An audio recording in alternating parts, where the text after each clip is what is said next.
So I'm going to read chapter 3. Recap. Isla has just met Dave. Dave wants to open a business, yoga studio. She is the town's new business liaison. And that was the first chapter they met. They talked about their perception of the town of Scottsville, which is a fictitious town, and everything is fiction except for a few things, which I will tell you. Um, so, um, then the second chapter, Isla, sorry, I get stage right. And I'm like, who's watching? Oh, no one. Okay, good. But then this is going in an email, so it doesn't matter. All right.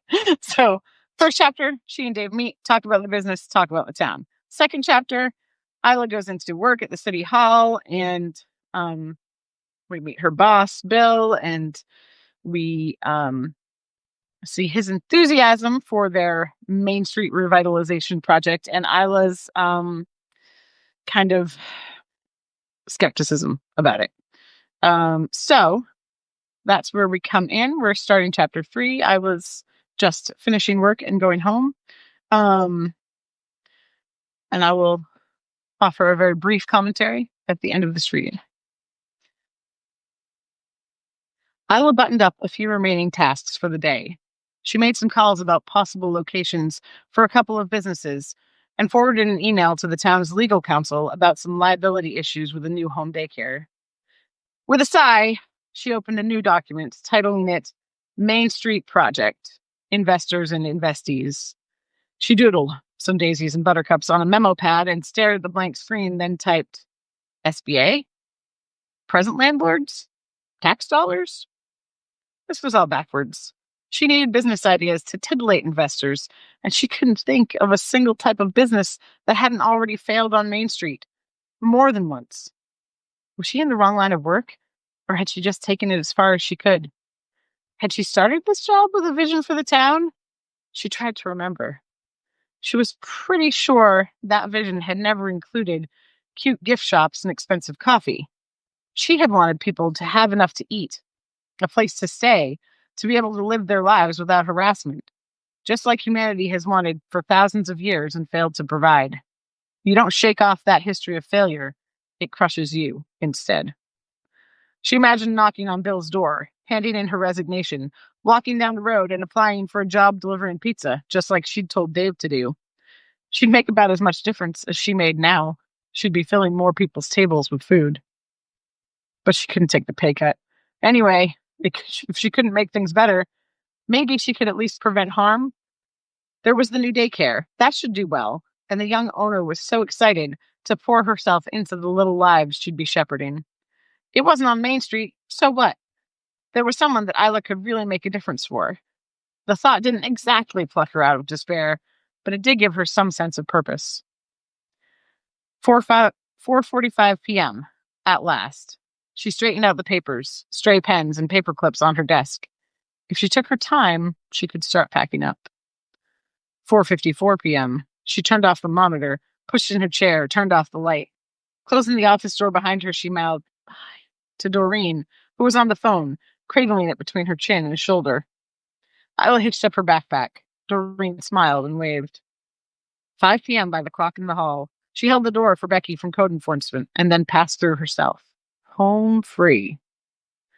5 minutes took her out of the city, such as it was. She could make it all the way home to the old farmhouse that she shared with her parents in less than 8 minutes. But there was often a cop at the end of the old railroad bed that she had to pass, a fact that she tried and often failed to remember. She pulled into the dooryard and sat for a moment of quiet before pulling the key from the ignition. An old camper sat by the barn. Her uncle had towed it in 25 years ago when their family had lost their home and had never towed it out again. She looked at the farmhouse. No one seemed to be home, but she knew that wasn't true, even though she couldn't see any movement beyond the lace curtains Mom had always loved. The house would need repainting soon. It couldn't be put off another year. She hoped she could talk Mom out of the purple trim. She sighed and grabbed her things. "Hey, Mom," she said, as she came in through the kitchen door, which stuck a little bit as she opened it. The house hadn't been plumb for a long time, although to the eye it was square enough. When Isla was a little girl, she used to roll marbles down the chippy old linoleum across the kitchen. It always felt good to come in that door to that homey room, with its big wooden table, books and papers shoved to one end to clear a small spot for eating, and its big cast iron cook stove that stood amongst more modern appliances. A white enamel sink, full of dirty dishes, sat below a window whose sill was cracked and a bit grimy. It framed a view of the backyard and woods, an empty bird bath. There were always some dishes to be done and some bills on the table, and some crumbs on the counter, but it was home. Oh, Isla. Mum looked up as she came in. I was just hoping you'd come soon. I couldn't remember what you said about supper. It's just hamburgers and sweet potato fries, Mum.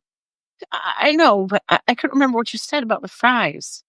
Mom, the directions are on the bag. That's why I picked it, because it's easy. Because I knew you'd be in a rush tonight to get to choir practice. Isla sighed and grabbed the package from her mom's hand. Of course, okay, I can do it. I just didn't want to get it wrong. You could bake them or fry them, and well, I'm here now, Mum. I can do it. You just walked in the door.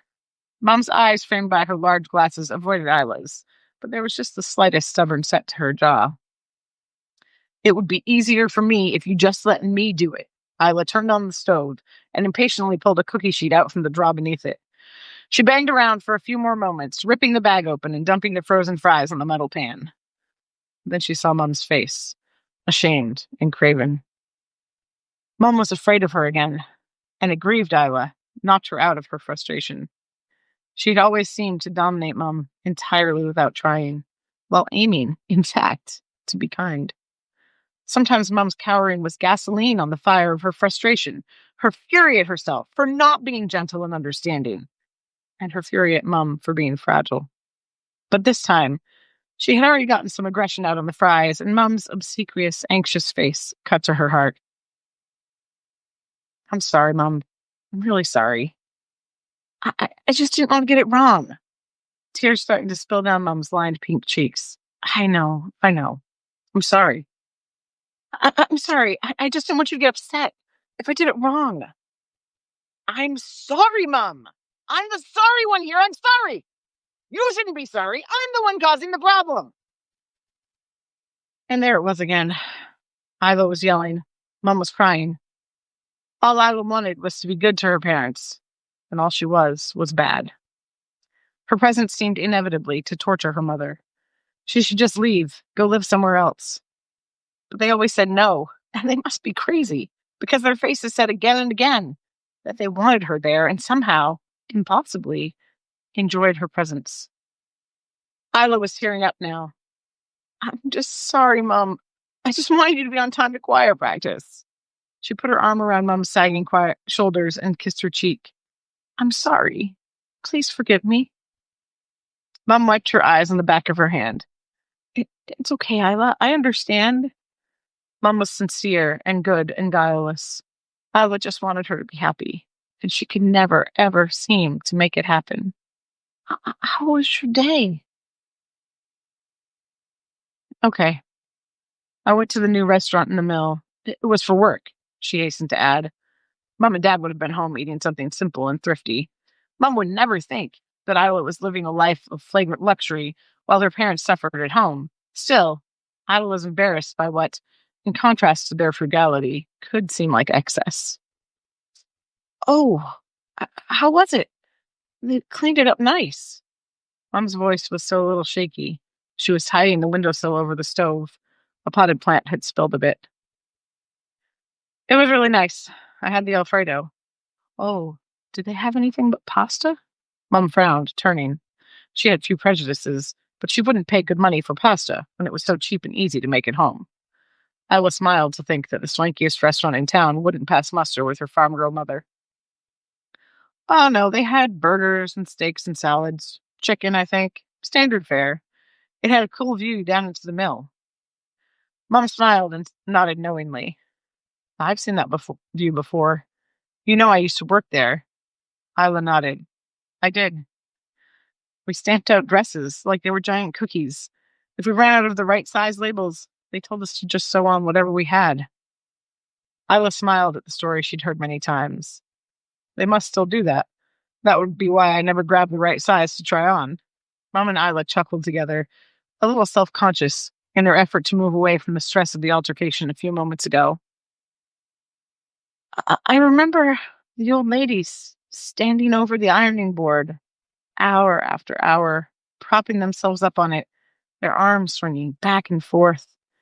They were so hot and tired. I didn't think old women should have to live like that. Mom shook her head. They seemed old then. They were my age, probably. Maybe younger. Guess I should be glad I don't have to live that way. I'm glad you don't have to. Isla finally put down her heavy backpack and squeezed her mother's shoulders again, making the same resolution she'd made 100 times, that this would be the last time she would ever lose her temper. And that's the end of chapter 3. And um, I don't have a whole lot of commentary on that one, but my mom did. This is not about my mom, but I did lift her story with permission about working in the mills in a dress factory. I don't actually know which building she was in. I do have a specific building in mind when I think about this one. But yeah. And she also will not buy pasta at a restaurant. So that detail is real too. um, I guess that's it for today. I'll be posting another chapter soon, I hope. I'm going to try to get a bunch out during the summer while I have a little bit more time. So I hope you all have a good day, and I will see you again later.